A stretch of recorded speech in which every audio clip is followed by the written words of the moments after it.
चाणक्य नीति का प्रथम अध्याय।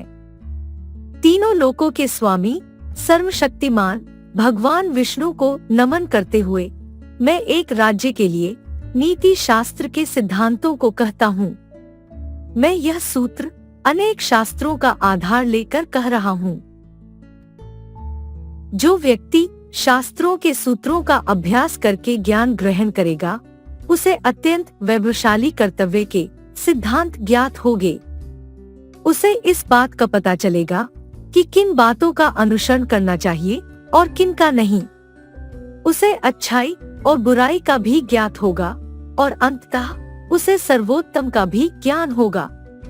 इसलिए लोगों का भला करने के लिए मैं उन बातों को कहूँगा जिनसे लोग सभी चीजों को सही परिप्रेक्ष्य में देखेंगे।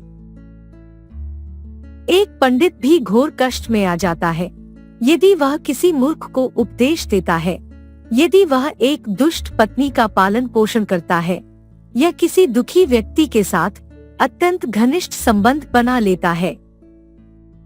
दुष्ट पत्नी, झूठा मित्र, बदमाश नौकर और सर्प के साथ निवास साक्षात मृत्यु के समान है। व्यक्ति को आने वाली मुसीबतों से निपटने के लिए धन संचय करना चाहिए। उसे धन संपदा त्याग कर भी पत्नी की सुरक्षा करनी चाहिए। लेकिन यदि आत्मा की सुरक्षा की बात आती है तो उसे धन और पत्नी दोनों को तुच्छ समझना चाहिए। भविष्य में आने वाली मुसीबतों के लिए धन एकत्रित करें। ऐसा न सोचे कि धनवान व्यक्ति को मुसीबत कैसी। जब धन साथ छोड़ता है तो संगठित धन भी तेजी से घटने लगता है।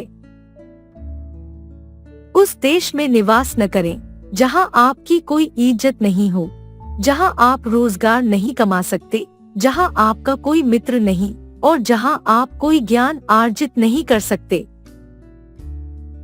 ऐसे जगह एक दिन भी निवास न करें जहां इस पांच ना हो। एक धनवान व्यक्ति, एक ब्राह्मण जो वैदिक शास्त्रों में निपुण हो, एक राजा, एक नदी और एक चिकित्सक। बुद्धिमान व्यक्ति को ऐसे देश में कभी नहीं जाना चाहिए जहां रोजगार कमाने का कोई माध्यम ना हो, जहां लोगों को किसी बात का भय न हो, जहां लोगों को किसी बात की लज्जा न हो, जहां लोग बुद्धिमान न हो और जहां लोगों की वृत्ति दान धर्म करने की ना हो।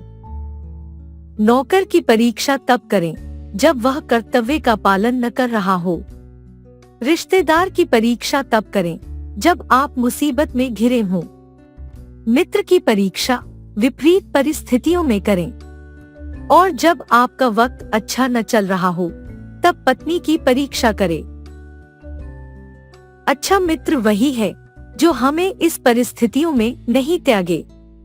आवश्यकता पड़ने पर, किसी दुर्घटना पड़ने पर, जब अकाल पड़ा हो, जब युद्ध चल रहा हो, जब हमें राजा के दरबार में जाना पड़े और जब हमें शमशान घाट जाना पड़े। जो व्यक्ति किसी नाशवंत चीज के लिए कभी नाश नहीं होने वाली चीज को छोड़ देता है तो उसके हाथ से अविनाशी वस्तु तो चली ही जाती है और इसमें कोई संदेह नहीं कि नाशवान को भी वह खो देता है।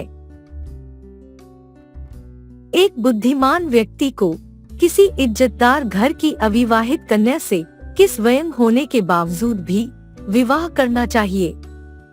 उसे किसी हीन घर की अत्यंत सुंदर स्त्री से भी विवाह नहीं करनी चाहिए।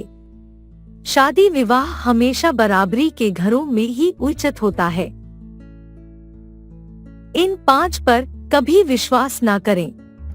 नदियां, जिन व्यक्तियों के पास अस्त्र और शस्त्र हों, नाखून और सींग वाले पशु। औरतें, यहाँ औरत का संकेत भोली सूरत की तरफ है, बहने बुरा न माने। राजघरानों के लोगों पर अगर हो सके तो विष में से भी अमृत निकाल लें। यदि सोना गंदगी में भी पड़ा हो तो उसे उठाए, धोएं और अपनाएं। निचले कुल में जन्म लेने वाले से भी सर्वोत्तम ज्ञान ग्रहण करें। उसी तरह यदि कोई बदनाम घर की कन्या भी महान गुणों से संपन्न है और आपको कोई सीख देती है तो ग्रहण करें। महिलाओं में पुरुषों की अपेक्षा